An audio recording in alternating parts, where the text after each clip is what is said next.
সচিব, তারপরে আমাদের রাশেদ ভাই গণ অধিকারের সাধারণ সম্পাদক, আমাদের তালুকাওয়ার ভাই, মেম্বার বিএনপির, এবং লিলিন ভাই আমাদের গবেষক এবং মানবাধিকার কর্মী। আমরা আরো কয়েকজনকে আশা করছি তারা জয়েন করবে আমাদের সাথে, এবি পার্টি এবং জামাতের এবং ছাত্র আন্দোলনের যারা সমন্বয় ছিলেন। মায়ের ডাকের ভিকটিমদেরকে আপনারা 12 বছর দেখছেন এই ফ্যাসিস্ট রেজিমের এগেইনস্টে, যখন এক্সট্রাজুডিশিয়াল কিলিং আর এক্সট্রাজুডিশিয়াল প্যারেন্টসের যেই কেসগুলা সবগুলা নিয়ে আমরা যখন কোনো মামলা বা বিচারিক প্রক্রিয়ায় যেতে পারিনি, তখন থেকেই আমাদের কিন্তু এই আন্দোলন রাজপথে। আমরা গত 12 বছর, তো আমাদের সবার পক্ষ থেকে এটা বলার, আজকে আপনাদের সামনে আবার আরেকবার আসার, মায়ের ডাকের হয়ে আসার, যে গতকালকে এমন একটা ঘটনা হয় যেটা হয়রানিমূলক, এবং মায়ের ডাকের যেই প্রধান আমাদের যেই যে বাড়ি থেকে মায়ের ডাকের কাজ শুরু, মায়ের ডাকের প্রধান কর্মক্ষেত্র বলি আমরা সেটাকে, সেই বাড়িতে, এবং এমন একটা সময়ে সেনাবাহিনীর একটা ইউনিট টিম বাড়িতে যায়, এবং তখন আমার মা থাকেন, আমার বড় ভাই ছিলেন। ঠিক সেই সময়টাতে আমাদের মায়ের ডাকের প্ল্যাটফর্ম থেকে গুম ও খুনের জন্য যেই জাতীয় জাদুঘরে প্রদর্শনী হচ্ছিল, সেখানে একটা আলোচনা সভা ছিল যেখানে রাজনৈতিক নেতারা জয়েন করেছিলেন। সেই অনুষ্ঠানটা ছিল 3টা থেকে 5টা পর্যন্ত, এবং আমরা সবাই সেইটার উদ্দেশ্যেই পথে ছিলাম। এবং আমরা যখন যাওয়ার পরবর্তী রাস্তাতেই খবর পাই যে বাড়িতে আর্মি এসছে, এবং হচ্ছে তারা পুরো বাড়িতে হচ্ছে নিচতলায় দোতলায় অনেক অস্ত্রসহ হচ্ছে রেড দিচ্ছে। তো আমার বৃদ্ধ মা ছিলেন বাড়িতে, আমার মা ছিলেন, আমার ভাই, যে ভাই গুম হয়ে গেছে তার মেয়ে ছিলেন আরওয়া ইসলাম, আর আমাদের বাড়িতে যারা সহকারী ছিলেন। আমার বড় ভাইও এই প্রোগ্রামে আসার জন্য রেডি হয়েছিলেন, তিনি বের হচ্ছিলেন বাড়ি থেকে। তো তাকে কোনো কিছু না বলেই আর্মির যে ইউনিটটা গেল, এবং তাদের কোনো নাম বা ব্যাচ ছিল না, তাদেরকে জিজ্ঞেস করা হচ্ছিল যে কারা কেন নিয়ে যাচ্ছেন, তারা কোনো জবাব দিচ্ছিল না, এবং তারা জবাব দেওয়াটা জরুরিও মনে করেনি। আমার ভাইকে গাড়িতে উঠিয়ে নিয়ে গেলেন, মানে 5 মিনিটের মধ্যে ভাইকে উঠে নিয়ে যাওয়ার পরে পরবর্তীতে যেটা করলেন, আমার যে বৃদ্ধ মা তাকে দোতলায় নিয়ে গিয়ে তাকে আর নিচতলায় আসতে দেওয়া হলো না। প্রত্যেকটা দোতলার যেই রুমগুলা, সেটাতে সব জিনিসপত্র উল্টে পাল্টে তারা সার্চ করলেন। ছোট একটা বাচ্চা, যেটা 13 বছরের একটা মেয়ে, তাকে কোনো গার্ডিয়ান ছাড়া বেডরুম থেকে টেনে নিয়ে লিভিং রুমে আলাদা করে রাখা হলো। এবং এতটাই প্যানিক ছিল বাচ্চাটা, আমাদের সাথে যেই সহকারী ছিল বাসায়, তাকে জড়িয়ে ধরে রেখেছিল সানিয়া। এবং এইভাবে করে আসলে কোনো ইউনিট বা কোনো প্রশাসনের কোনো ইউনিট কি আসলে এইরকম আচরণ করতে পারেন কিনা, এটা আমার আসলে জানার অনেক আমার মনে হচ্ছে যে প্রয়োজন। কোন প্রক্রিয়ায়, কাদের আদেশে তারা এরকম আসলে রেড দিতে পারে বা অভিযান চালাতে পারে। পরবর্তীতে আমরা যখন আসলে জিজ্ঞাসাবাদ করি, আমরা ডিজিএফআই অফিসের সাথে যোগাযোগ করি, আর্মি হেডকোয়ার্টারের সাথে যোগাযোগ করি, তারা বলছেন যে এটা কোনো ঘটনা যেটা হচ্ছে হয়তো তারা জানেন না, তারা অতি শীঘ্রই দেখছেন এবং ভাইয়াকে বাসায় নিয়ে আসা হচ্ছে। বাট আমার ভাইকে বাসায় নিয়ে আসা হলো আরো 2.5 ঘন্টা পরে, এবং তার কাছ থেকে যখন যেটা জানতে পারলাম যে একটা কাগজের মধ্যে নাম্বার অফ অ্যালিগেশন দিয়ে, তার এমন কোনো অপরাধ নাই যেটা সেখানে লেখা নাই, মানে list of number of allegation দিয়ে তাকে বলা হচ্ছে ওখানে সাইন করতে। তাকে ক্যাম্পে নিয়ে গেল, যেটা হচ্ছে তেজগাঁয়ে কৃষিবিদ ইনস্টিটিউট, ওখানে আর্মি ক্যাম্পে। সেখানে তাকে মানসিকভাবে বল প্রয়োগ করে তাকে বলা হলো যে ওখানে সাইন করতে। আমার ভাই ডিনাই করলেন তার এই কোনো অপরাধের সাথে তিনি যুক্ত না। তিনি অনেক দিন যাবৎ আমাদের যে শাহিনবাগের মসজিদের মাদ্রাসার উনি মুতোয়াল্লি, ওইটারই তদারকি করেন উনি। ওখানে আমাদের 150 স্টুডেন্ট আছেন যারা, তাদেরকে এইটার সাথে উনি যুক্ত আছেন গত 15 বছর যাবৎ। তো তো তিনি যখন সই করলেন তাকে অনেকটা চাপ প্রয়োগ করা হলো, এবং আমরা যখন যোগাযোগ করছিলাম আর্মিদের সাথে, তারা রেসপন্স করছিল যে কোনো ভুল হয়েছে বা কোনো ভুল তথ্যের ভিত্তিতে এই ঘটনাটা ঘটেছে, তাদের আমার ভাইকে নিয়ে আসছেন। এবং আমরা পরবর্তীতে দেখলাম যে 5:30 নাগাদ একজন অফিসার এসে বাড়ির এখানে ভাইকে দিয়ে গেল আমাদের এখানে। তো এর মধ্যে যেই ঘটনাগুলো ঘটলো আমাদের সাথে, আসলে আমার বাড়িতে আমি ফোন করে ধরতে পারছিলাম না, কিন্তু আমার মেজো বোন ছিলেন আফরোজা ইসলাম আঁখি আপা, আপনারা সবাই জানেন উনি মায়ের ডাকের সাথে কাজ করছেন প্রত্যেকটা পরিবারের সাথে। তাদের সবার হাত থেকে ফোন কেড়ে নিয়ে যাওয়া হয়েছিল, এবং আমার বাড়ির ছোট বাচ্চা আর যার কেয়ারটেকার ছিলেন, বাড়ির কারো হাতে ফোন ছিল না, মানে তাদের ফোনগুলো কেড়ে নেওয়া হয়েছিল, আমরা যোগাযোগ করতে পারছিলাম না তাদের সাথে। তার পরবর্তীতে যেটা করলো যে প্রত্যেকে আমাদের পরবর্তী যে বিল্ডিংয়ে যেখানে আমি থাকি, সিকিউরিটিকে জিজ্ঞেস করা হলো আমি কোথায়, আমি সঞ্জিদা ইসলাম তুলি কোথায়, এবং পরিবারের আরো মানুষজনেরা কোথায়, তাদেরকে ওনারা খুঁজছেন।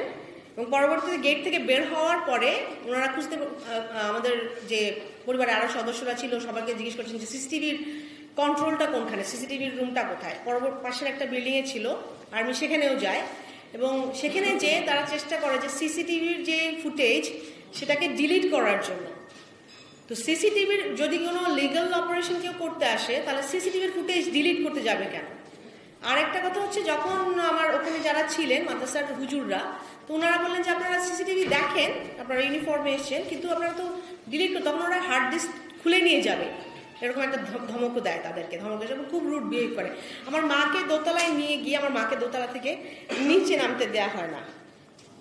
এই ঘটনাটা আমি এই জন্য বলছি, আমি একটু বলতে চাই যে আমরা কোনো ওয়ারেন্ট দেখিনি, এবং এটা যদি যে কোনো ফোর্স হয়, যদি এটা যৌথ বাহিনী ছাড়া, পুলিশ ছাড়া বা ছাড়া কি আসলে এরকম কোনো অপারেশন করা যায় কিনা, এই ক্ষমতার আদেশটা আসলে কাদের পক্ষ থেকে এসছে, আমাদের ইন্টারিম গভর্নমেন্টের পক্ষ থেকে এসছে নাকি সেনাবাহিনীর পক্ষ থেকে এসছে? এরকম অভিযান কিভাবে চালানো যায় যেখানে ওই এলাকার কোনো পুলিশ ছিল না তাদের সাথে? আরেকটা হচ্ছে, বাংলাদেশে যে আইন শৃঙ্খলা রক্ষাকারী বাহিনী, আমার বাড়িতে যে একজন কিশোরী, একজন বৃদ্ধ নারীকে কিভাবে বন্দুকের নলের মুখে রুমে আটকে রাখা যায় কিনা, এবং নারীদের সাথে কথা বলার জন্য নারী অফিসার আবশ্যক কিনা, সেটাও কি লঙ্ঘন হয়েছে কিনা এটা দেখার আছে এখানে। কারণ একজন পুলিশ অফিসার, একজন লোক কিভাবে এক ছোট মেয়ে কিশোরীকে হাতে ধরে টেনে লিভিং রুমে নিয়ে যায়, এই অধিকারটা আসলে এইরকম অভিযান চালানোর এখতিয়ার তাদেরকে কে দিল? আরেকটা যেটা আমি বলতে চাই যে ভুক্তভোগী পরিবারগুলোর উপরে আসলে চাপ প্রয়োগ করার জন্য আমরা আসলে গুম নিয়ে যে কাজগুলো সম্প্রতি চলছে আমাদের, গত 3 সপ্তাহ যাবত আপনারা জানেন কমিশনে আমরা প্রত্যেকটা কেস নিয়ে যাচ্ছি, এবং ঢাকার এবং ঢাকার বাইরের পরিবারগুলোর যেই প্রমাণ সহ তাদের ঘটনা বর্ণনা, প্রত্যেকটা কেস নিয়ে আমরা কাজ করছি। তো এটা একটা অনেক বড় মনে হচ্ছে যে কৌশল, যেখানে এই কাজগুলোর মধ্যে বাধা দেওয়া হোক, প্রতিহত করা হোক, এবং আসলে কেন এই ঝামেলাটা এই সরকারের সময়ও আমাদেরকে ফেস করতে হচ্ছে আমরা আসলে এখনো জানি না, আমাদের কাছে ক্লিয়ার না। আর আরেকটা যেটা হচ্ছে, আপনারা দেখবেন যে একটা প্রেস রিলিজ করেছে তারা ISPR এর পেজ থেকে, আর্মির। তো আমি সেনাবাহিনীর পেজ থেকে এটা আবার ডিলিট হয়েছে, বাট ISPR এর যেই প্রধান, সে যে বানোয়াট একটা তথ্য ওখানে গতকালকে আপডেট করে, এইটার জন্য তার এগেনস্টে আমরা ইনভেস্টিগেশন দেখতে চাই আর্মির তরফ থেকে, এবং যেই অফিসাররা যাদের দ্বারা এরকম ঘটনা ঘটে, অভিযান চলে এবং তার পরবর্তীতে বুঝতে পারে যে অভিযানটা ঠিক হয়নি, এইরকম অফিসারদের আসলে পেছনে এদের উদ্দেশ্যটা কি, কারা কারা ছিলেন এই ক্যাম্পের এই অফিসারদেরকে এগেনস্টে ইনভেস্টিগেশন করে, যেন আমরা চাই না এত জনপ্রিয় একটা সেনাবাহিনী যেটা তাদেরকে প্রশ্নবিদ্ধ করার জন্য, বিতর্কিত করার জন্য যেই মহলটা কাজ করছে, অবশ্যই এরা তাদেরই অংশ। যে অপশক্তি আমরা মনে করি যে হাসিনা ফ্যাসিস্টদের দিন থেকে চলে গেছে, সেটার অংশ যদি থেকে যায়, এরাই সেই অংশগুলা আসলে যাদের দ্বারা এইরকম অপারেশন চলছে। পুরো সেনাবাহিনীকে বিতর্কিত করার জন্য, পুরা অন্য প্রশাসনের যারা এখানে সংশ্লিষ্ট তাদেরকে বিতর্কিত করার জন্য এই জাতীয় অভিযানের এখতিয়ার আসলে কি ইন্টারিম গভর্নমেন্ট দিচ্ছে কি না কি সেনাবাহিনী দিচ্ছে, এটা আমাদের আসলে জানার। এবং আমরা জানতে চাই যে অবিলম্বে এই জোরপূর্বক তুলে নেওয়ার কাজে যারা জড়িত তাদের বিচারের আওতায় আনতে হবে। এবং আগামী আমাদের পক্ষ থেকে যে আলটিমেটামটা সেটা হচ্ছে এই ইন্টারিম গভর্নমেন্টের কাছে জানতে চাওয়া যে ভিকটিম ফ্যামিলিগুলো যে 12 বছর সাফার করে এখানে এসছে, পরবর্তীতে তাদের কাজে এরকম বাধা দেওয়া, ভাইকে তুলে নিয়ে যাওয়া মিথ্যা অভিযোগ দিয়ে, যে কোনো অভিযোগ দিয়ে, যেটা আসলে আমি কোনো পরিবর্তন দেখতে পাচ্ছি না। আগে র্যাব যা করেছে এখনও সেই আর্মির ইউনিফর্মে সেই মানুষগুলো কিন্তু একইভাবে অপারেশন পরিচালনা করলো। তো আমাদের তরফ থেকে আমি আপনাদের কাছে আরও দেখাতে চাই, এমন না যে তারা জানে না, দুজন লোক 2 ঘন্টা আগে থেকে আমাদের বাড়ির সামনে তারা হচ্ছে আমাদেরকে মনিটর করছিল। আমরা যখন সিসিটিভি ফুটেজগুলো দেখি তখন দেখতে পাই সিভিল ড্রেসে দুজন লোক তাদের মনিটর করে এই বাড়ি থেকে কয়জন যাচ্ছে, কোথায় যাচ্ছে, এবং যখন বাড়িটা খালি তখনই কিন্তু তারা এসছে। তার পরবর্তীতে দেখেন যে ফুল ফোর্স নিয়ে তারা 3 গাড়ি প্ল্যাটুন নিয়ে ঢুকে যায়। এটা তারা কিভাবে করে প্ল্যান ছাড়া, প্ল্যান মাফিক না করলে কিভাবে এভাবে সম্ভব?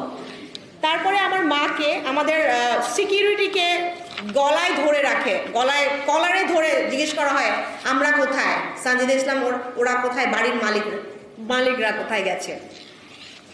এই সিভিল ড্রেসের মানুষদেরকে নিয়ে যে আর্মি ঢুকেছে, সিভিল ড্রেসের এই যে ইউনিফর্মের যারা, এদেরকে কে এখতিয়ার দিয়েছে একটা বাড়ির ভিতরে ঢোকার?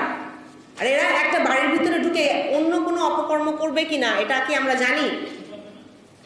এই জিনিসগুলো আসলে খুব বড় একটা ইনভেস্টিগেশন দরকার আমার মনে হয় সেনাবাহিনীর পক্ষ থেকে।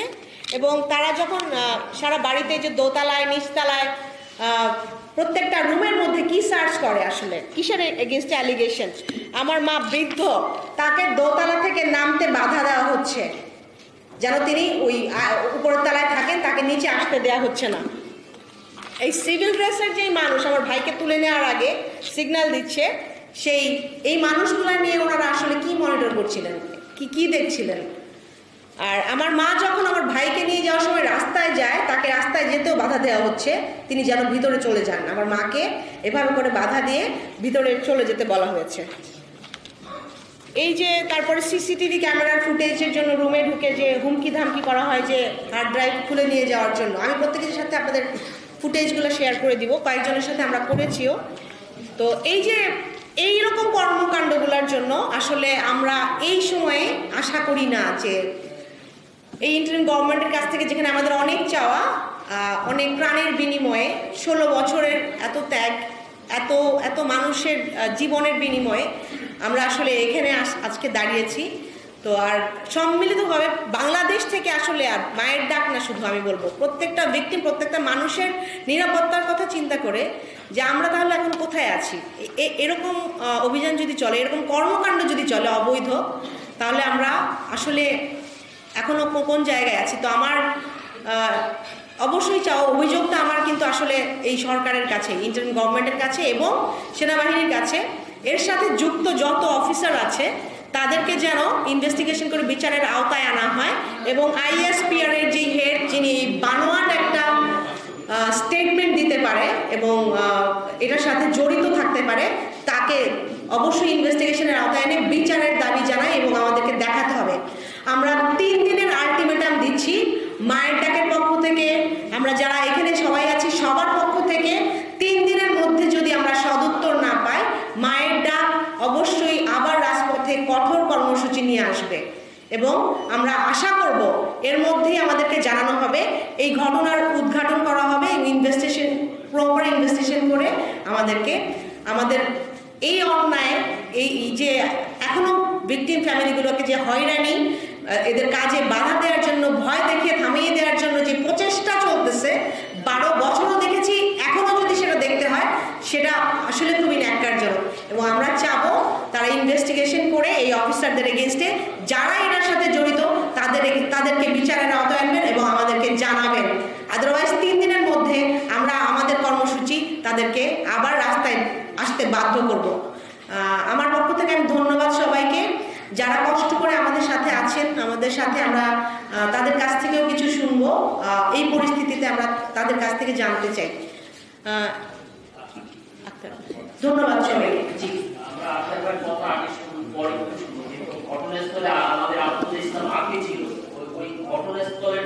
শোনার পরে আমরা একটু পরে বলবে খেপা আক্তার ভাই বলে নিক। হ্যাঁ, তাহলে এবার আমাদের নাগরিক কমিটি আমরা গতকালকে যখনই আমাদের এই করোনা করেছি সাথে সাথে শেষ করে আমরা প্রশ্নে যাব। হ্যাঁ, প্রশ্ন নেব। আমাদের এখন আমাদের টার্কি অক্সফোর্ড ঢাকা বিশ্ববিদ্যালয়ের নির্বাচিত সাবেক সমাজ কল্যাণ সম্পাদক আমাদের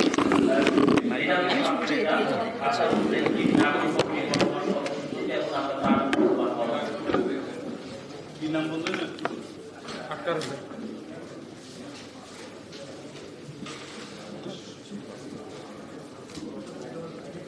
শ্যামল ভাইকে উঠিয়ে নিয়ে যাওয়া হলো।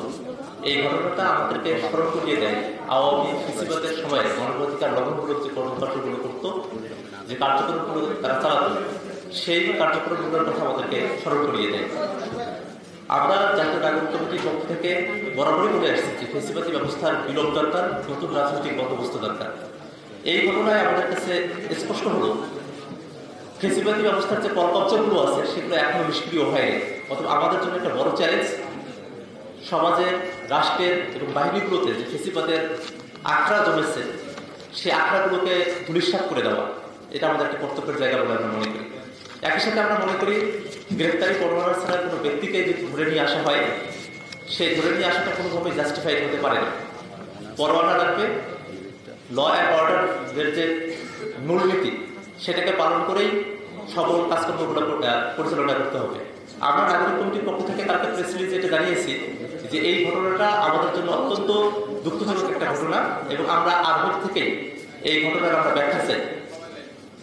এবং সব থেকে বড় কথা, বাংলাদেশে যেন আগামীর দিনে মানবাধিকার লঙ্ঘনগুলো কোনো চর্চা, আওয়ামী ফেসিবাদী রেজিমের যে চর্চা সেগুলো যেন না থাকে, এই ব্যাপারে জাতীয় নাগরিক কমিটি তার অবস্থান ব্যক্ত রাখবে এবং মায়ের ডাকের সাথে আমরা একযোগে মিলে কাজ করে যাব।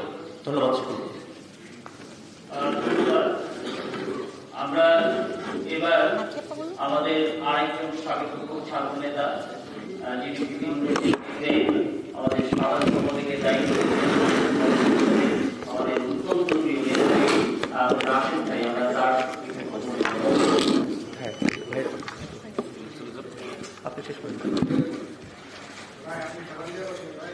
আসসালামু আলাইকুম।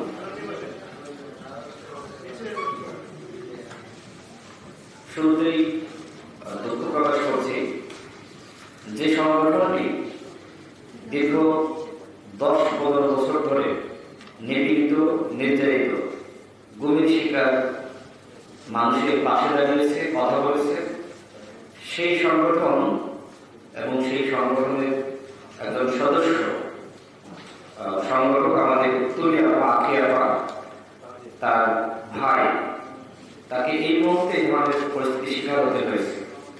আমি আবার অনেকগুলো বক্তব্যে বলেছি সেনাবাহিনীকে কোনোভাবে জনগণের মুখোমুখি দাঁড় করানো যাবে না। এটা আমরা অন্তর্বর্তীকালীন সরকারকে এর আগে বলেছি এবং এছাড়াও আমরা তাদেরকে বলেছি সরাসরি সেনাবাহিনীকে ম্যাজিস্ট্রেসি পাওয়ার দিলে সেটাকে বিতর্ক তৈরি হতে পারে। সে কারণে বলেছিলাম যে একজন ম্যাজিস্ট্রেট তাকে সেনাবাহিনীর সাথে দেন, কিন্তু হঠাৎ করে সেনাবাহিনীকে সরাসরি ম্যাজিস্ট্রেসি পাওয়ার দেওয়া হলো এবং এখনই যে দেখেন মায়ের ডাকের সাথে যে ধরনের ঘটনা ঘটল, একটা বিতর্ক কিন্তু তৈরি হয়ে গেছে সেনাবাহিনীর ভাবমূর্তির প্রশ্ন। অর্থাৎ আমরা যে এক ধরনের চিন্তা করেছিলাম, আশঙ্কা করেছিলাম, সেটি কিন্তু সত্য হতে যাচ্ছে। এই যে গণঅভ্যুত্থান, এই গণঅভ্যুত্থানে সেনাবাহিনীর প্রচন্ড ভূমিকা আছে। সাধারণ জনগণ সাহস পেয়েছে সেই সময় যখন মিরপুরে আমরা দেখেছি, উত্তরতে দেখেছি যে সেনাবাহিনীর সদস্যরা ছাত্র জনতার পক্ষ অবস্থান করে আওয়ামী লীগ এবং পুলিশের দিকে সাউন্ড গ্রেড নিক্ষেপ করেছে। সেই সময় সাধারণ মানুষ, রাজনৈতিক দলের নেতৃবৃন্দ, কর্মীরা তারা ওই সময় বুঝতে পারে যে সেনাবাহিনী জনগণের পক্ষে।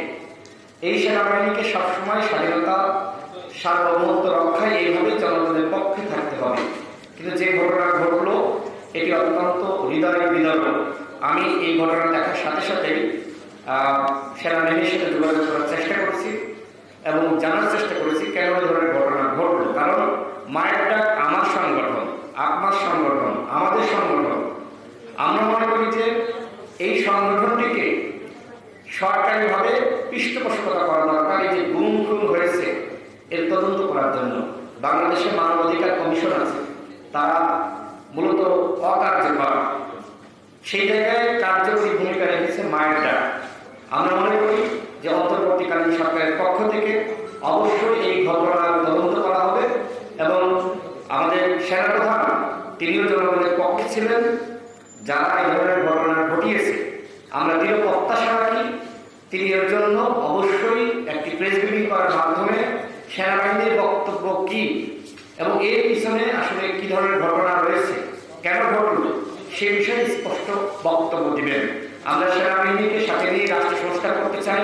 সেনাবাহিনী আমাদের বাহিনী, রাষ্ট্রীয় বাহিনী, সুতরাং এই বাহিনীকে বিতর্কিত করা কোনোভাবে কাম্য নয়।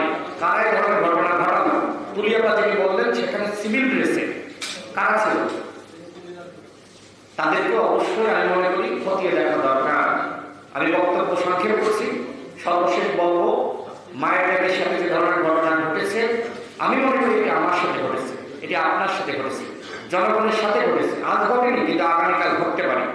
সুতরাং ফ্যাসিবাদের আমলে যা হয়েছে অন্তত আমাদের ডক্টর ইউনূস স্যার, যিনি মহান আল্লাহ রাব্বুল আলামিনের আশীর্বাদ বাংলাদেশের মানুষের জন্য, তিনি যতদিন এই দায়িত্বে আছেন তার আমলে এই ধরনের ঘটনা আর পুনরাবৃত্তি ঘটবে না সেই প্রত্যাশা রাখছি। এবং একই সাথে গণ অধিকার পরিষদের পক্ষ থেকে আমরা মায়ের ডাকের সাথে আছি, তাদের পরিবারের সাথে আছি। যে কোনো বিষয়ে অবশ্যই রাজপথে তারা যদি থাকে নামে প্রতিবাদের জন্য আমরা সবসময় ছাত্র জনতা আমরা সবসময় তাদের পাশে থাকবো। ধন্যবাদ। আসসালামু আলাইকুম। আপনাদের সাথে আমি দীর্ঘ সময় আছি, আর আমার সাথে আমাদেরকে সাহায্য জুগিয়েছেন, আমাদের সাথে আছেন, পাশে যারা আছেন আপনারা এই গত 12 বছর আমাদেরকে সাহায্য দিয়েছেন আমাদের ইচ্ছা এবং চাওয়ার জন্য। যে চাওয়া আমাদের গুম খুনের বিরুদ্ধে আমরা যে কথা বলেছি সেগুলোকে আপনারা তুলে ধরেছেন। আজকে আপনারা হয়তো খেয়াল করে থাকবেন, আপনারা হয়তো দেখেছেন 5ই আগস্ট সরকার পতনের পর, এই ফ্যাসিস্ট সরকার চলে যাওয়ার পর আমি এভাবে আর মাইকে দাঁড়াইনি। আমি আর বিশেষ কোনো প্রয়োজন ছাড়া এই প্রোগ্রামগুলোতে আসি নাই। আমার মনে হয়েছিল যে আমি 12 বছর পথে ঘাটে যে সংগ্রাম করেছি, সংগ্রাম একটাই, এই ফ্যাসিস্ট সরকারকে সরানো, এই ফ্যাসিস্ট সরকারকে বাধ্য করা, এই তার সরকার থেকে সরানোর জন্য। সে চলে গেছে, আমার মনে হয় যে আমার সব চাওয়া পূরণ হয়ে গেছে। আমি আমার ভাইদেরকে ফিরে পাবো, আমি আমার খুনের বিচার চাইব এবং দেশ খুব শান্ত এবং সুখীভাবে আমরা জীবনযাপন করব। এটা আমার চাওয়া ছিল। সেই জন্যে আমি আসলে এই কয়েকদিন অনুপস্থিত ছিলাম অনেক জায়গায়।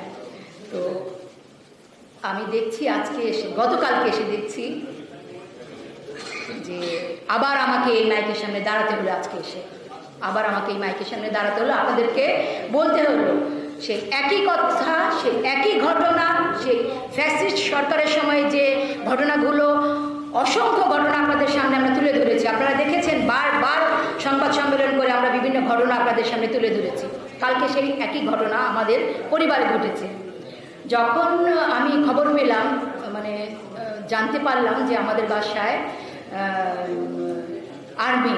আর্মির গাড়ি এসেছে এবং বাড়ি ঘেরাও করেছে। কী ব্যাপার, কেন? আমি বাসায় আসলাম খুবই অল্প সময়ের মধ্যে, একেবারে 2-2.5 থেকে 4 মিনিটের মধ্যে, এর মধ্যেই ঢুকেছি বাসায়। ঢুকে দেখলাম, দোতলায় গেলাম, আমার মা নাই। মাকে খোঁজ করলাম প্রথম নিচতলায়, যেখানে আমার মা শোয়া থেকে। মা নাই। মা কোথায়? আমাদের যে সহকারী আছেন, মা কোথায়? মা উপরে, ওনারা উপরে নিয়ে গেছেন মাকে। তো আমি উপরে গেলাম দৌড়ে। উপরে গিয়ে দেখলাম যে অনেক আর্মির অনেক লোকজন সেখানে। আমি আশেপাশে কিছু দেখিনি, অনেক লোকজন। কী ব্যাপার? আপনারা তখন আমার সামনে থাকলে বুঝতে পারতেন, অথবা সেখানে যারা ছিল আপনারা যদি কখনো জিজ্ঞেস করেন, তখন তাদেরকে জিজ্ঞেস করলে বলতে পারবেন আমি অবাক, হতবাক। কী ব্যাপার? আমি ঠিক এভাবে ওদেরকে বললাম, কী ব্যাপার, আমার বাসায় কি, এখানে কী জন্য? ঠিক এভাবে ওদেরকে বললাম, কী জন্য আপনারা এসেছেন। আম্মা শ্যামল কই, আমি আমাকে বললাম আম্মা ওনাদের সামনে দাঁড়ানো, আম্মা শ্যামল কোথায়, শ্যামলকে তো ওরা নিয়ে গেছে। আমি কী ব্যাপার, ওনাদেরকে বললাম কী ব্যাপার, কেন শ্যামলকে, কেন কী ব্যাপার, ওনারা বেশ কয়েকজন ছিল আমার সামনে চুপ। তো কি ওনাদেরকে জিজ্ঞেস করলাম যে, ওনারা বললো অভিযোগ। আমি বললাম কী অভিযোগ, কী অভিযোগ, কে করেছে, কী অভিযোগ? ওনারা কেউ কিছু কথা বলেন না, কিছু বলেন নাই, আমাকে কিছু বলেন না। মানে আমি আসলে আমার বিস্ময় তখনও শেষ করতে পারি নাই, আমি আসলে অবাক হওয়া আমার শেষ করতে পারি নাই। আমি আসলে কি বলবো তাদেরকে আমি বুঝে উঠতে পারি নাই। আমি এই 12 বছর কি সংগ্রাম করলাম, রাস্তায় ঘাটে পথে হাজার হাজার পরিবারের জন্য কি কথা বললাম, আমি কি করলাম, আমি ওখানে হতবাক, আসলে আমার কিছু বলার নাই। তো আমি ওনাদেরকে জিজ্ঞেস করলাম ওয়ারেন্ট কোথায়, কি অভিযোগ, অভিযোগ আমাকে বলেন, কে করেছে অভিযোগ বলেন। ওনারা বলতে পারেন নাই। ওনাদের সাথে কোনো পুলিশ ছিল না, ওনাদের সাথে কোনো পুলিশ ছিল না, ওনারা কোনো সুনির্দিষ্ট অভিযোগ বলতে পারেন নাই, যে জন্য তারা আমার ভাইকে নিয়ে যেয়ে পরে আবার ফেরত ওনারাই দিয়ে গেছেন, সরি বলে বলে দিয়ে গেছেন আমার ভাইকে। ওনারা আমার মাকে, যে মা চলতে ফিরতে, যে সুমন চলে যাওয়ার পর থেকে যে স্ট্রং মা আমার শেষ হয়ে গেছে, আপনারা দেখেছেন সংবাদ মাধ্যম, যে মা আমার মা 13 সালে বসতেন এখানে এসে, সেই মা মানে ক্ষয়ে যাওয়া আপনারা চোখের সামনে দেখেছেন, সেই মা এখন চলাফেরা করতে কষ্ট হয়, সেই মাকে ওনারা উপরে নিয়ে গেছেন এবং ওখানে দাঁড় করিয়ে রেখেছিলেন। তো আমার মা উপরে ছিল, আমার যে ভাইকে 13 সালে নিয়ে গেছেন সুমন, তার মেয়ে, আমাদের পুরো ফ্যামিলি গুম, খুন, টর্চার, বাংলাদেশের অন্যায়ের বিরুদ্ধে কথা বলার জন্য রাস্তায় ছিলাম, সবই জায়গায় সোচ্চারভাবে ছিলাম। সেই সুমনের ছোট মেয়েটা তখন ছোট, তার প্রতি কেয়ার করতে পারি নাই, সেই বাচ্চাটা একটু অস্বাভাবিক এখন, সেই বাচ্চাকে ওনারা বিছানা থেকে শোয়া অবস্থায় তুলে নিয়ে গেছেন। হ্যাঁ, আমার যে সহকারী মেয়েটা, তার ভাষ্য মতে তাকে টেনে তুলে নিয়ে গেছেন।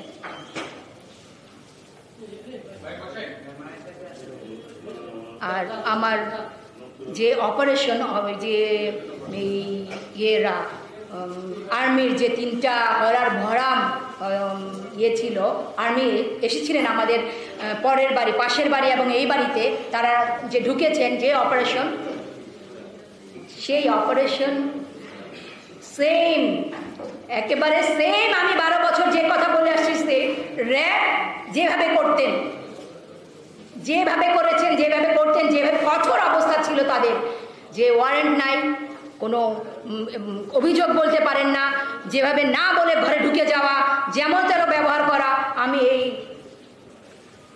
আমি বলছি অনেক কষ্টের বিনিময়ে আমি এই দেশ নতুনভাবে আমি স্বাধীন করেছি, আমি আখি স্বাধীন করেছি। আমার ঘরে এখন আর্মি যায়, অপারেশন করে, আমি আখি, আমার করোনা হয়েছে, আমার চিকনগুনিয়া হয়েছে, আমি কোনোদিন ঘরে বসে নাই, আপনারা দেখেছেন আমি রাস্তায় ছিলাম। কে আমি আখি, প্রতি পদক্ষেপে প্রতি সময় আমি রাস্তায় ছিলাম। আমার ঘরে আর্মির অপারেশন হয়, আমার ঘরে রুমে রুমে আর্মি যায়। এই কথা আমি কাকে বলবো, আমি কাকে জানাবো? র্যাব যেভাবে সেমভাবে এই 13 বছর প্রতিটা জায়গায়, প্রতিটা ঘরে যে অপারেশন করেছে, সেইভাবে আমার ঘরে অপারেশন হয়েছে। কেন আমি জানতে চাই, কেন আজকে আমার কেন আবার মাইকের সামনে এসে বসতে হলো, আপনাদেরকে বলতে হলো? আমি কখনো চিন্তাও করি নাই, আমি কখনো ভাবিও নাই। আমি অনেকবার অনেক জায়গায় এই সেম ঘটনা, সেম কাহিনী, আমার অনেক গুম পরিবার, অনেক পরিবার এসে আপনাদেরকে এইভাবে বলে গেছেন। এই র্যাব থানা থেকে মানুষ আমাদের যে যাদের গুম করা হয়েছে তাদের ওয়াইফদেরকে, হাফ উইডোদেরকে থানায় নিয়ে গেছেন, বসিয়ে রেখেছেন, সাদা কাগজে সিগনেচারের জন্য জোর করেছেন, বাবাদেরকে জোর করেছেন, নিয়ে গেছেন। ঠিক সেম আমার ভাইকে নিয়ে যেয়ে বসিয়ে খুবই অল্প সময়ের মধ্যে তারা কাগজে কিছু লিখে সেখানে সিগনেচার করতে বলা হয়েছে, জোর করা হয়েছে। আমি কি দেখছি? আমি কি নতুন বাংলাদেশ দেখতেছি? আমি এটা কি দেখতেছি? আমার বাংলাদেশ, মানে আমার এই কষ্টের ফল কি? আমি কষ্ট করেছি, আমি অনেক কষ্ট করেছি, আমি অনেক পরিবারকে সাহারা দিয়েছি, আমি অনেক পরিবারের সাহস জুগিয়েছি। আমার সাহস কোথায় গেল? কালকে এক পরিবারের পারভেজের বউ আমাকে বলতেছে, আপা কি হইতেছে, আপা কি হবে, আমাদেরকেও কি এরকম করবে? আমি কাদেরকে সাহস দিব? আমি কাদেরকে সাহসের কথা বলবো, আমি কি বলবো, আমি এই নতুন বাংলাদেশে কি বলবো। ধন্যবাদ সবাইকে। বিসমিল্লাহির রহমানির রহিম। বিষয়টি হচ্ছে যে আমাদেরকে এখন হিসাব নিকেশ করতে হচ্ছে, প্রতিনিয়ত রিথিঙ্ক করতে হচ্ছে যে আমরা যে দ্বিতীয় স্বাধীনতা যেটাকে বলছি সেটি কি আদৌ কোনো বাস্তবতা নাকি একটি কোনো ফেক একটি টার্ম। আমরা কি আসলে স্বাধীন? যদি স্বাধীন হই তাহলে এই সেনাবাহিনী কিভাবে এই রকম একটি ঘটনা ঘটায়, তার উপর যাদের এই বিপ্লবের, এই ফ্যাসিবাদ বিরোধী বিপ্লবের যাদের দীর্ঘ লেগাসি আছে, এমন একটি সংগঠন মায়ের ডাকের প্রধান কার্যালয়ের মতো জায়গায় যদি তারা এইভাবে ইনফিলট্রেট করতে পারে, তাহলে আপনি আমাদের সেফটি কোথায়? আজকে আপনি আমি হয়তো আমরা কোনো বিগ ফিশ না, কালকে আমরা বিগ ফিশ হব, তা আমাদের সাথে একই আচরণ করা হবে এবং আমাদেরকে হয়তো তুলে নিয়ে আরেকবার আয়নাঘরে ফেলে দেওয়া হবে অথবা আমাদেরকে মেরে ফেলা হবে। তাহলে এই যে স্বাধীনতা বলছি আমরা, আদৌ আসলে আমরা স্বাধীন কিনা এই বিষয়টি নিয়ে আমাদের আবারও ভাবা দরকার। এখানে রাশেদ ভাই বলছিলেন যে জনগণের সাথে মুখোমুখি আর্মিকে কখনো দাঁড় করায় দেওয়া যাবে না। হ্যাঁ, এটা ঠিক।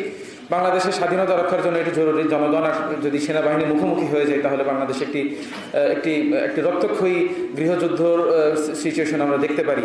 কিন্তু এই সেনাবাহিনীর একটি অংশ যেভাবে আমাদের এই অভ্যুত্থানে সাহায্য করেছে, একই সাথে আরেকটি অংশ কিন্তু গুলিও চালিয়েছে। এই সেনাবাহিনীর একটি অংশ কিন্তু সরাসরি গুলি চালিয়েছে, যার ভিডিও ফুটেজ আপনারা দেখেছেন, আপনারা প্রমাণ দেখেছেন যে 600 আওয়ামী লীগ নেতা সেফ এক্সিট পেয়ে গেল, তাদেরকে কারা সেফ এক্সিট দিল? স্বয়ং খুনি শেখ হাসিনাকে কারা সেফ এক্সিট দিল? তো এই প্রশ্নগুলোর উত্তর কিন্তু আমাদের কাছে এখন অস্পষ্ট, আমরা জানি না উত্তরগুলো। এই উত্তরগুলো আমরা যতদিন না পাচ্ছি ততদিন কিন্তু আমরা কোনোভাবে বলতে পারছি না যে আমরা আসলে স্বাধীনতা পেয়েছি। এবং আমরা এইটুকু বলতে চাই বৈষম্য বিরোধী ছাত্র আন্দোলনের পক্ষ থেকে, আমরা মনে করছি আমাদের সংগ্রামটা একটি প্রাথমিক পর্যায়ে গিয়ে আমরা উপনীত হয়েছে। আমাদের সংগ্রামটা হয়তো সামনে আরও বড় সংগ্রাম আমাদের জন্য অপেক্ষা করছে। হয়তো এই দেশকে এই দ্বিতীয় স্বাধীনতা যেটাকে বলছি এর পূর্ণতা দেওয়ার জন্য আমাদেরকে আবার রক্ত দেওয়া লাগতে পারে, আমাদেরকে আবার জীবন দেওয়া লাগতে পারে, এবং তার জন্য আমরা মানসিকভাবে প্রস্তুত। আমি সেই ঘোষণাটি এখানে দিতে চাই। আমি স্পষ্ট ভাষায় বলতে চাই, মায়ের ডাকের সাথে বৈষম্য বিরোধী ছাত্র আন্দোলন একত্রতা ঘোষণা করছে।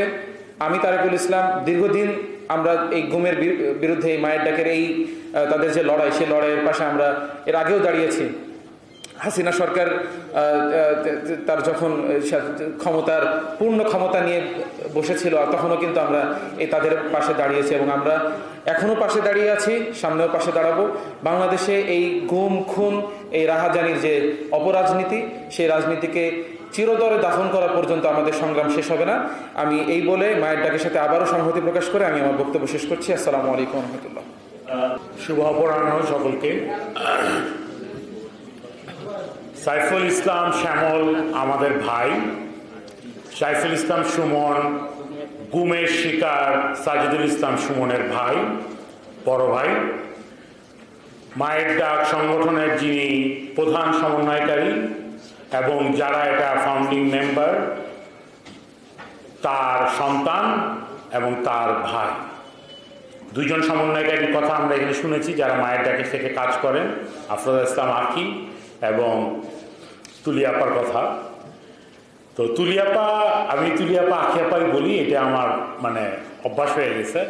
তো ওনাদের ভাই, এক ভাইকে গুম করেছে, আরেক ভাইকে গুম করবার চেষ্টা করা হয়েছে। এতে কোনো দুঃখজনক ঘটনা ঘটে নাই, এতে কোনো রকমের অদ্ভুত ঘটনা ঘটে নাই, ঘটনা হয়েছে অপরাধ। আমি মনে করি স্পষ্টভাবে মায়ের ডাক গত 12 বছর যাবৎ যেই ধরনের কর্মকাণ্ড করছে, আমার বন্ধুদেরকে নিয়ে, তার মায়ের ডাকের বন্ধুদেরকে নিয়ে, এবং আমরা যারা তাদের সাথে সংহতি প্রকাশ করি, যারা প্যানেলে উপরে বসে আছি, সামনের দিকে বসে আছি, বা আপনারা যারা সামনে আছেন, সকলে যারা মায়ের ডাককে ওন করেন, মায়ের ডাকের পাশে থাকেন, কার্যক্রম করেন, তাদেরকে নিস্তব্ধ করবার চেষ্টা হয়েছে গতকাল। এটা কোনো দুঃখজনক ঘটনা না, এটা অপরাধমূলক ঘটনা, প্রথম বিষয়। দ্বিতীয় বিষয়, এই সেনাবাহিনী কেমন করে সাহস পায় সেনাবাহিনীর সদস্যরা, কতিপয় সদস্য, কমপক্ষে 15 থেকে 20 জনের সদস্য একটা হানা দিয়েছে। মাথায় হেলমেট পরে, সেনাবাহিনীর পোশাক পরে এবং সিভিলিয়ান ড্রেসে তারা 74 বছর বয়সী মাকে হেনস্থা করেছে, বিনা অপরাধে কিছু সময় আটক রেখেছে এবং সাজিদুল ইসলাম সুমনের 13 বছরের সন্তানকে অস্ত্রের মুখে ভয় দেখিয়েছে। আপনারা শুনেছেন যে তার মানসিকভাবে একটু সমস্যা হচ্ছে সাজিদুল ইসলাম সুমন চলে যাবার পরে। সেই সুমনের মেয়েকে যে অস্ত্রের মুখে ওদেরকে তাচ্ছিল্যের হাসি হাসছে এই সেনাবাহিনীর সামনে, কেননা সে মানসিকভাবে সেই ভয়টাও ঠিক মতন বুঝে উঠতে পারে না। তো তাকে আপনারা ভয় দেখান আর এইটা করে শান্তি বাহিনী করেন। শান্তি বাহিনী কেমন করে করেন? কালকে 12 থেকে যে 20 জন বা 20 থেকে 25 জন যারা হানা দিচ্ছেন মানবাধিকার কর্মী হিসেবে, সেটা আমরা দেখব। শান্তি বাহিনী করবেন, আয়নাঘর রাখবেন, জোরপূর্বক যারা প্রতিরোধ করবে, প্রতিবাদ করবে তাদেরকে এসে তুলে নিয়ে যাবেন। মায়ের ডাক্তার অফিসে তো আমার স্ত্রী সন্তানও গেছে, আমার 7 বছরের সন্তান গেছে। একই সাথে প্রতিদিন মায়ের ডাকের যারা গুম সংক্রান্ত কমিশনে আবেদন করেন, গুমের শিকার যারা হয়েছেন তাদের সন্তানরাও আসেন। এই শিশুদের উপরে আপনাদের এই ছোলা বাহিনী জলপাই রঙের পোশাক পরায় আমাদের ভয় দেখাবেন? সাহস হয় কেমন করে? এই সাহস আমরা 2021 সালে একবার দেখছি, তখন স্যাংশন খাইছেন। এখন তো বাকি শুধু স্যাংশন খাওয়াটা। শান্তি মিশন চালাবেন আর অভদ্রর মতন ক্ষমা চাইছেন, বাসায় এসে পৌঁছে দিয়ে গেছেন, আবার ISPR দিয়ে কেমন করে বিবৃতি দেন। আপনারা যারা এখানে সামনে বসে সাংবাদিকরা হাসতেছেন, কালকে 9টার সময় ইয়ের বাসায় বসে তুলির ইন্টারভিউ নেন নাই, হাজিরা খানের বক্তব্য নেন নাই, নিয়ে প্রচার করছেন। চিফ রিপোর্টারগুলোর সবগুলোর আজকে ফোন দিব আমি নিজে, যারা পত্রিকায় CNN যারা আছেন। ছাপান নাই কেন? ISPR এর ওই ভুয়া, অভদ্র, কুরুচিপূর্ণ বক্তব্য দেখে আপনারা ভয়ে সাজিদুল ইসলাম তুলির বক্তব্য কালকে ছাপান নাই। আজকে আবার আমাদেরকে খরচ করে এখানে প্রেস ক্লাবে বসতে হয়। কোন সাহস পাইছেন? কালকে তো অনেকগুলো টিভি চ্যানেল বাসায় ছিলেন, আমরা তো একটা কথাও বলি নাই। মানবাধিকার কর্মীরা চুপচাপ বসেছিলেন, গুম সংক্রান্ত কমিশনের ব্যক্তিবর্গরাও ছিলেন, ইভেন মানবাধিকার কমিশনের লোকজন ছিলেন,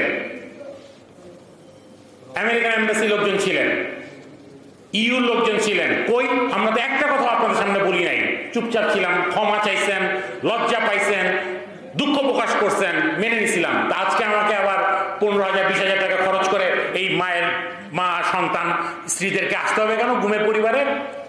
তাদেরকে সে এখন যারা প্রতিরোধ করবে তাদের ব্যাপারে থামাইতে হবে, তাদেরকে গুম যেন না হয় সেটার ব্যাপারে প্রতিরোধ করতে হবে। ক্ষমা চাইছেন, ক্ষমা চাই। ISPR এর বক্তব্য তো 6-7 ঘন্টা ছিল, এতক্ষণ লাগলো কেন সরাইতে? এই 6-7 ঘন্টায় গুজব ছড়াইছেন না? এই গুজবের জবাব দিতে হবে। ISPR 2016 সালে সাইফুল ইসলাম শ্যামল কি অপরাধ করছে, সেই অপরাধ তো হাসিনা বিচার করার সাহস পায় নাই। তুই কোথা থেকে আসছিস ISPR? হাসিনা তো বিচার করে নাই। হাসিনার আদালত ছিল, আজ্ঞা বই আদালত ছিল, স্বাধীন বিচার বিভাগ ছিল না, সে বিচার করে নাই, বিচারের সাহস করে নাই, আইন শৃঙ্খলা বাহিনী এসে তুলে নেওয়ার সাহস করে নাই। আর তুই আসছিস চাঁদাবাজি এবং মাদকের গল্প নিয়ে।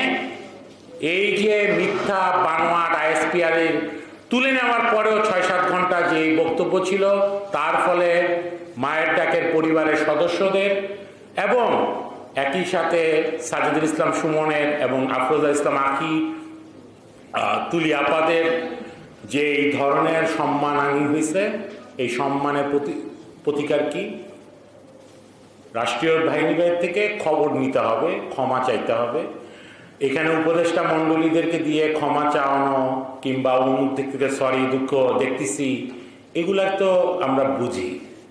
এই যে দেখতেছি, দেখতে চাওয়া বা গল্প করা, ভিতরে ফোনে রাতের বেলা ফোন করা, হোয়াটসঅ্যাপে ভয়ের থেকে ফোন করা, একটা তো ডাইরেক্ট ফোন হাজারা খাতুনকে দেওয়া যায়, স্বরাষ্ট্র মন্ত্রণালয় থেকে দেওয়া যায় না? নাকি আর্মি স্বরাষ্ট্র মন্ত্রণালয়ের বাইরে? স্বরাষ্ট্র উপদেষ্টা কোথায়?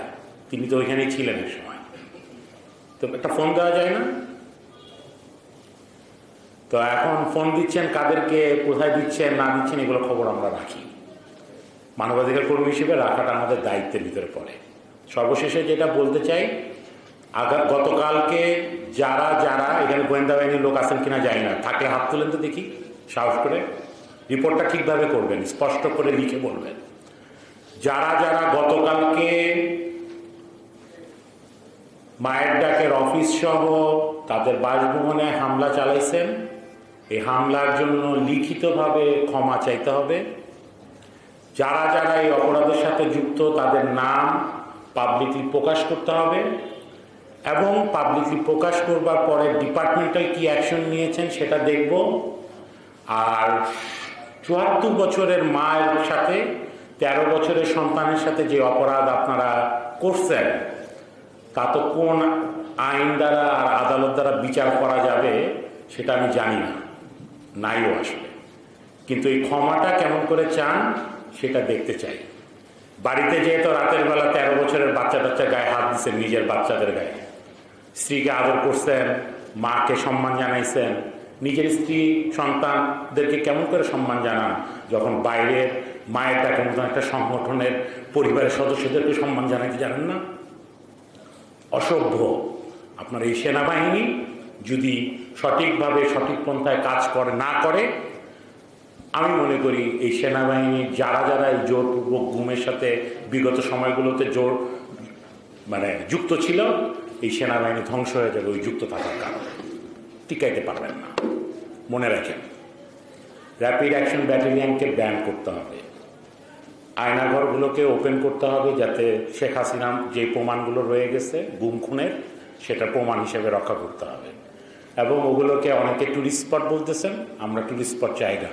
আমাদের সুমনের মেয়েরা, সুমনের সন্তানেরা, পারভেজের সন্তানেরা, রাসেলের সন্তানেরা যায় ওই জাদুঘরগুলোতে যাবে, বাবার প্রতি যে অমানবিক নির্যাতন করছে, নির্মম আঘাত করছে, সেগুলো স্মরণ করবে যাতে আগামীতে কারোর প্রতি এরকম আঘাত না আসে। ধন্যবাদ সবাইকে। মায়ের ডাকে সংগঠন তাদের বাড়িতে যদি এরকম হয় তাহলে আমার কি হবে? আমি কি এখান থেকে যেতে পারবো? হয়তো আমাকেও রাস্তা থেকে গুম করে ফেলবে।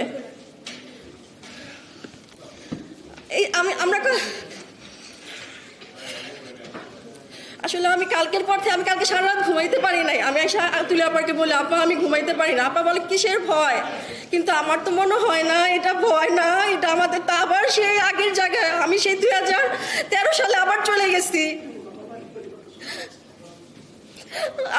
আমি 2 বাচ্চা নিয়ে দিশাহারা। এখন আমার 2 বাচ্চা যদি আমি গুম হয়ে যাই তাহলে আমার 2 বাচ্চা কোথায় যাবে? কেন আমাদের এরকম ভয় দেখাচ্ছেন আমাদের লোকগুলাকে না ফিরিয়ে দিয়ে? আজকে দেশ স্বাধীন হয়েছে প্রায় 55-56 দিন হয়ে গেছে। আমাদের লোকটার একজন খবর পাই না। আমরা তো 155 জনের মধ্যে কেন পাই নাই? কেন? আমাদের কি দোষ? আমাদের কি অন্যায়? আমার হাজবেন্ড চোর না, ডাকাতও না, কিন্তু তাকে 11 বছর আজকে গুম করে রাখা হয়েছে। এখন আবার আমাদের নতুন করে আবার সেই আমরা 2013 সালে ফিরে গেছি। সাংবাদিক ভাইয়েরা, আপনারা প্লিজ আমাদের জন্য একটু লেখেন কোন দেশে আছি আমরা, তাহলে আমাদের দেশ থেকে তারা দেখ আমরা অন্য দেশে কোথাও আমাদের চলে যাই। থাকবো না এই দেশে আর। আমরা তো একটা পরিচয় দিতে পারি না। একটা কোনো অনুষ্ঠানে যাইলে আমাদের বলে কি গুম করে, বর জামাইকে গুম করছে, আমরা এই মাথা নিচে করে বসে থাকি। এখন অনেক অনুষ্ঠানে চলে যাইও না। তো আমি আর কিছু বলতে চাই না, শুধু আমাদের একটু নিরাপত্তা চাই। আমরা একটু বাঁচতে চাই, বাঁচার মতো করে। বাঁচি না তো, আমরা তো মরেই গেছি একরকম, আমরা মরা লাশ হয়ে বাঁচতেছি। এখন আমরা চাই একটু আমরা বাঁচি, আমাদের বাঁচার মতো করে একটু বাঁচতে দেন। আসসালামু আলাইকুম। আসসালামু আলাইকুম। আমি সৈয়দা শাম্মী সুলতানা, আমি খালেদ হাসান সোহেলের স্ত্রী বলছি। আমার স্বামী 2013 সালের 28শে নভেম্বর ঢাকা কেন্দ্রীয় কারাগারের সামনে থেকে গুম হন। ওকে গুম হওয়ার পর থেকে আমরা মায়ের ডাকের সাথে এই দীর্ঘ 12টা বছর আমরা একসাথে পথ চলছি। আমরা তুলি আপু, শ্যামল ভাই, আখি আপু, মারুফ আপু, তারা আমাদেরকে বড় ভাই বড় বোনের মতো। আমাদের বিপদে তারা যেমন ছুটে চলে আসে, তাদের বিপদও আমরা সেভাবে ছুটে চলে যাই।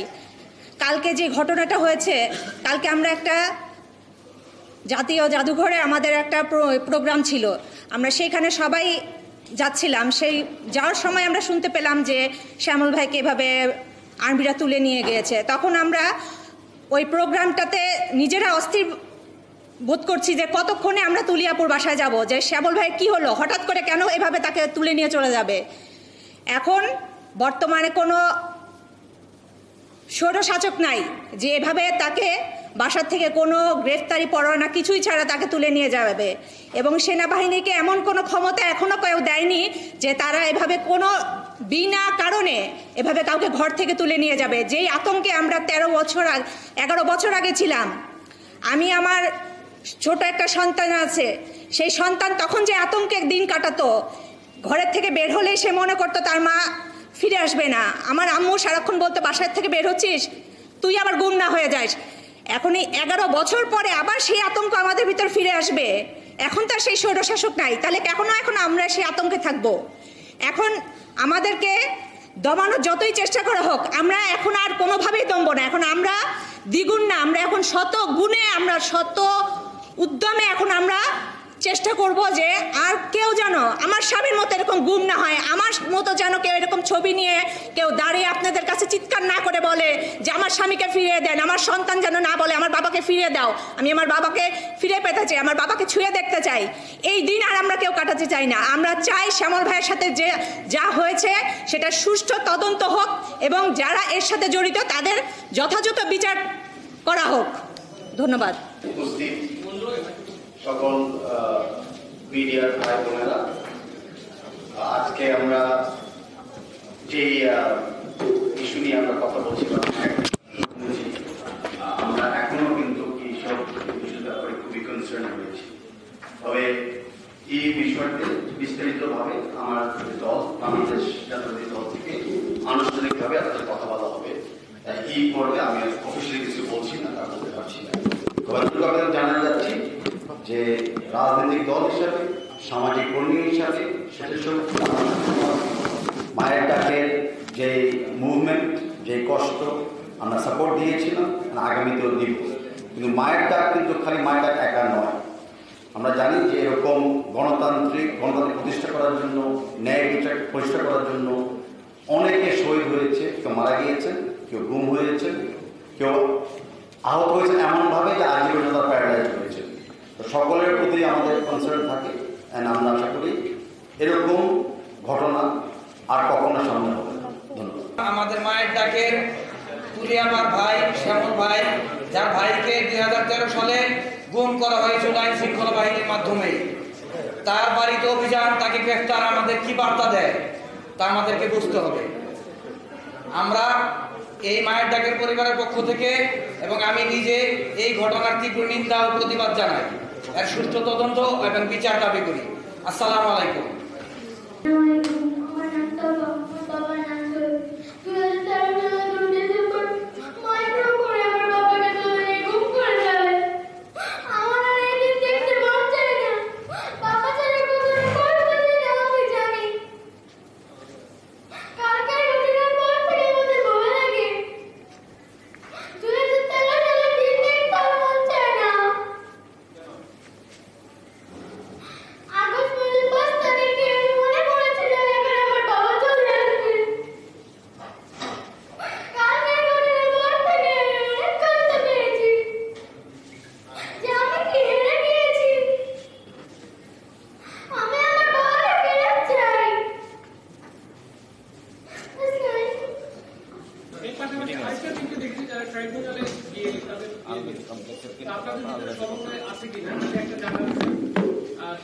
আপনারা বারবারই বলছেন যে আপনাদের এই যে ফোকাসটা হচ্ছে যে আপনাদের লোকগুলোকে ফিরে পাওয়ার যে বিষয়টা, বারবার কিছু কিছু জায়গা আপনারা আইডেন্টিফাই করছেন, অনেকগুলো বিষয়, সেগুলোতে আপনারা যখন এখন আপনাদের সরকার বলছেন, তাদের সাথে কথা বলে তারা উদ্যোগী হচ্ছে না কেন, না আপনাদেরকে ডিনাই করা হচ্ছে?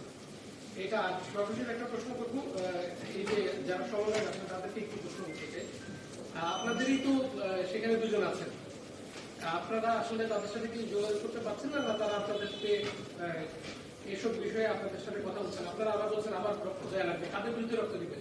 আপনারা সমন্বয়ক আছেন, সেখানেও সমন্বয়ক আছেন, তাদের বিরুদ্ধে কি রক্ত দিবেন কিনা? আর একটা ইনফরমেশন একটু জানা রাখি, সেটা হচ্ছে যে পুলিশের যে পদোন্নতি হয়েছে, যারা সরাসরি গুলির সাথে জড়িত ছিল তাদেরও পদোন্নতি হয়েছে। এই বিষয়গুলো নিশ্চয়ই যারা সমন্বয়ক আছেন উপদেষ্টা হিসেবে তারাও জানেন, এটা উত্তর যদি সমন্বয়করা দেন। আরো কিছু পদোন্নতি হয়েছে যেটা এর আগে নিয়োগ করা হয়েছিল, আমার কাছেও বেশ কিছু তথ্য আছে। যে 2023 সালে যে যারা আওয়ামী লীগ যাদেরকে পদোন্নতি দেওয়ার জন্য বলেছে, যাদেরকে নিয়োগ দেওয়ার জন্য বলেছে, তারাও নিয়োগ পাচ্ছে এই সময়টা, এগুলো কেন? এটা ওনার কাছে আর আগে থাকবে। আচ্ছা, ধন্যবাদ। আপনার এতগুলো অনেক কোশ্চেন, মনে কথাগুলোর সামনে আসা দরকার। প্রথম থেকে মায়ের ডাকে নিয়ে চাওয়া ছিল, আপনার যে প্রথম প্রশ্নটা, আপনি তাদেরকে ফেরত চান। আমি না শুধু আমার পরিবারের মতো যত পরিবার, আপনারা জানেন লিস্টের কেস আমরা বলি 700, আসলে এনফোর্স ডিসঅ্যাপিয়ারেন্স বা গুম যেটা 700 নয়, এটা গত 16 বছরে আরো অনেক বেশি, যে কেসগুলো আসলে সামনে আসেনি।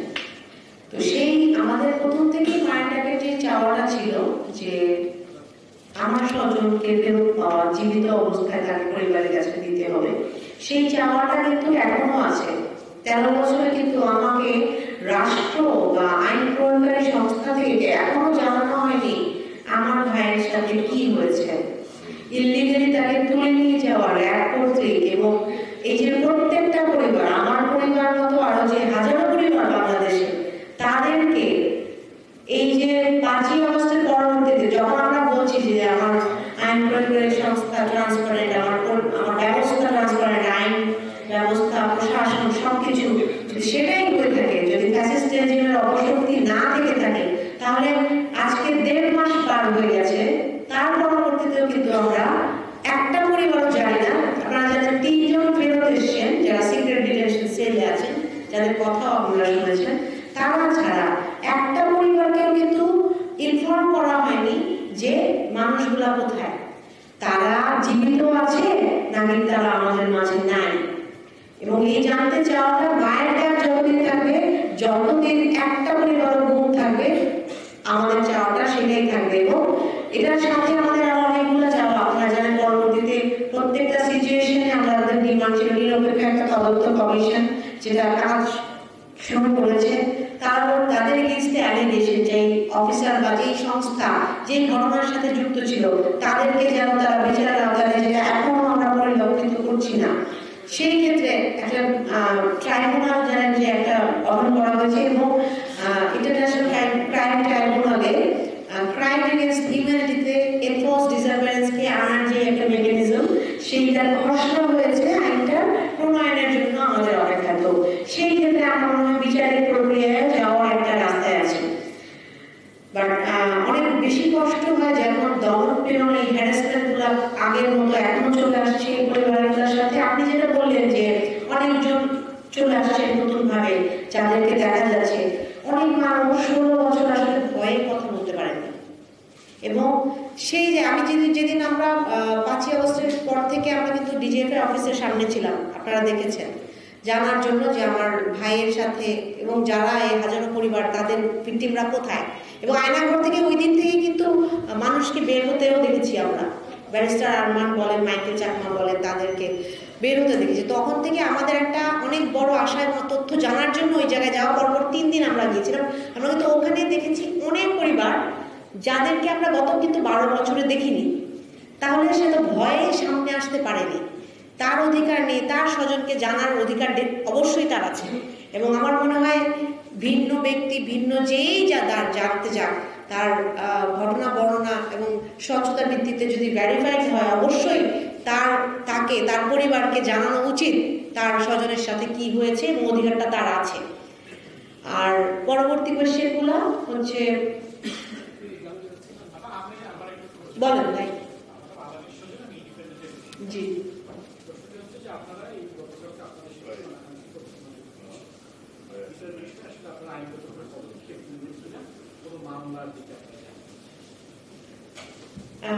আপনার কি মনে হয় কোন থানায় আর্মির এগেইনস্টে মামলা নিবে?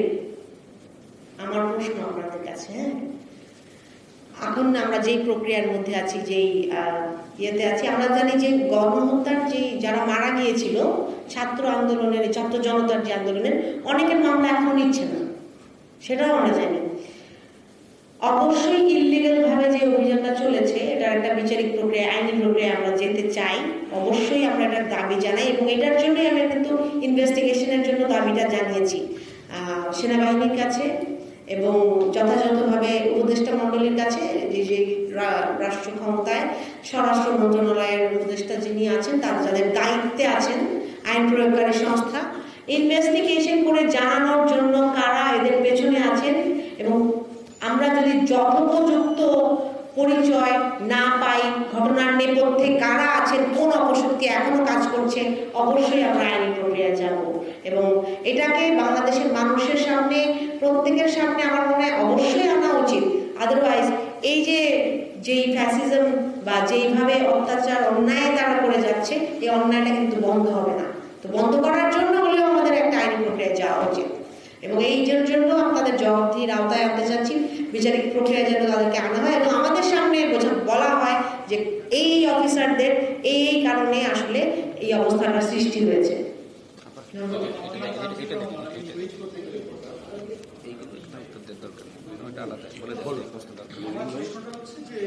আপনারা বলছেন যে আইএসপিআর এর যে বক্তব্য দেওয়া হচ্ছে সেই বক্তব্য প্রতিবাদ জানাচ্ছে কিন্তু স্পেসিফিক ভাবে তারা তো কয়েকটা অভিযোগের কয়েকটা জায়গায় বলেছে একটা হচ্ছে যে আপনার ভাইয়ের বিরুদ্ধে একাধিক চাঁদাবাজির অভিযোগ আছে আরেকটা হচ্ছে যে তার বিরুদ্ধে অবৈধ অস্ত্র রাখাতে রমনা থানায় একটা মামলা হয়েছিল এবং যার প্রেক্ষিতে তিনি কারাভোগ করেছিলেন এরকম একটা অভিযোগ আছে। আরেকটা বিষয় হচ্ছে যে আপনাদের যে বাসায় যে পরিবারের সাথে যে অসৌজন্যমূলক আচরণ করা হয়েছে সেটা ভিত্তিহীন তাহলে কোনগুলো টোটালটাই কি আপনারা আসলে ভিত্তিহীন নয় যে তাদের যে দাবিটা পুরোটাই কি মিথ্যাচার করা হয়েছে এই জায়গাটা একটু জানতে চাচ্ছি।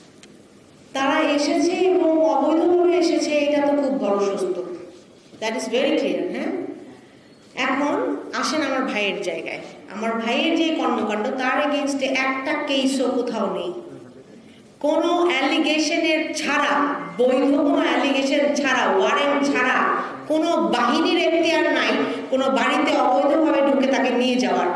আমি আপনাকে বলছি আমার ভাইয়ের নামে কোনো মামলা নাই আর যেই কথা তারা বানায় বলতেছে এবং ওয়েবসাইট আপলোড করছে কতক্ষণ পরে সেনাবাহিনীর ওয়েবসাইট থেকে আবার সেটা চলেও যাচ্ছে। আরেকবার আসেন আমার ভাই সুমন ভাইকে যখন ধরে নিয়ে গেল 4 ডিসেম্বর 2013 ওই সময় যৌথ বাহিনীর অভিযান হচ্ছিল এবং 5ই জানুয়ারির ইলেকশনের আগে ডিসেম্বরের এন্ডে আমাদের বাসায় আসে এবং তখন আমার বড় ভাইকে একবার তুলে নিয়ে যায় তেজগাঁও থানায় তখন ছিলেন অপূর্ব হাসান আপনারা খুব ভালো মতো এরকে চেনেন যে এই গণহত্যার সাথেও যুক্ত ছিলেন যেই প্রশাসনের লোক এরা হচ্ছে আমাদের বাড়িতে যখন আমেরিকান রাষ্ট্রদূত এসেছিলেন তখন আওয়ামী কিছু শক্তির সাথে রাস্তায় সিভিল ড্রেসে থেকে রাস্তা ব্লকও করেছিলেন এবং ওনার বিভিন্ন ফুটেজও আমাদের কাছে আছে যদি আপনারা চান। তো সেই অপূর্ব হাসান আমার বড় ভাইকে তুলে নিয়ে গিয়েছিলেন ওইটাও অভিযোগ ছাড়া। তুলে নিয়ে যাওয়ার পরে আমার মা যখন থানায় যায় তখন তাকে বলা হয়েছে সুমনের বড় ভাই দেখে তাকে তুলে আনা হয়েছিল। একটারও কোনো কেস নাই যদি কেসই থাকতো তাহলে কি তারা আমার বাড়িতে এনে আমার ভাইকে দিয়ে যেত যদি অ্যালিগেশন থাকতো লিগাল কোনো। তো আমরা বলবো বানোয়াট মিথ্যা এই এগুলো আসলে ওই জায়গাটা থেকে সেনাবাহিনীর স্বচ্ছতাটাকে আসলে প্রশ্নবিদ্ধ করে। তো প্রপার অ্যালিগেশন ছাড়া আমারও জানার কোন তথ্যের ভিত্তিতে কোন অ্যালিগেশনের ভিত্তিতে কোন কেসের ভিত্তিতে তার কোন গ্রেপ্তারি করানো তার কাছে ছিল কেন কথা বলতে পারে নাই। আমার বাসার মানুষ যখন জিজ্ঞেস করছে অফিসারের নাম কি একটা অফিসার নামও বলতে পারতেছে না কিসের ভয় তাদের সিসিটিভি ফুটেজটা কেন তাদেরকে ভেঙে দিয়ে যাইতে হবে সিসিটিভি ফুটেজ কেন ডিলিট করতে ইজ দ্যাট লিগাল প্রসেস যেটা তারা মেনটেন করেছে। আমার মনে হয় আপনাদের কাছে আমার জবাবটা চলে গেছে অফকোর্স আমি তাদের কাছে আবারও যাব তাদের অফিসে আবারও যাব কোন মামলার ভিত্তিতে কিসের ভিত্তিতে তারা আমার বাড়িতে এসেছে সেটা জানতে হবে। জি আর চাঁদাবাজি যেটা বলছেন আমার ভাই যে সুমন গুম হয়ে গেছে আমার বাড়ি আমার আত্মীয় স্বজন সব ওই এলাকাতেই থাকে যেন চাঁদাবাজি ওই তেজগাঁ শাহিনবাগ এলাকায় না হয় সেখানে আমার বাড়ির পরিবারের ছোট থেকে বড় সবগুলো মানুষ ওইভাবেই কাজ করে সোচ্চার থাকে। আপনি যদি আমাদের শাহিনবাগ ওই এলাকায় যান তাহলে খবর পাবেন আসলে মানুষকে করার জন্য কতটুকু করা হয় বা আর এই যে একটা তকমা লাগানো যে ওখানে শুধুমাত্র আপনি যে বললেন এই অ্যালিগেশন ছিল না আমার ভাইয়ের কাছ থেকে যে মুসলেখা নিতে চেয়েছিল সেখানে কিন্তু অনেক অ্যালিগেশন ছিল এই আপনার পুরো কাগজটা ভরে যাবে বাট ওই তথ্য যখন আবার আপলোড দেয় তখন আবার একটা দুইটা লিখে দিচ্ছিল which is not right। আমার মনে হয় আইএসপিআর এর প্রধান দায়িত্বে যিনি আছেন তাকে অবশ্যই জবাবদিহির জায়গায় আনতে হবে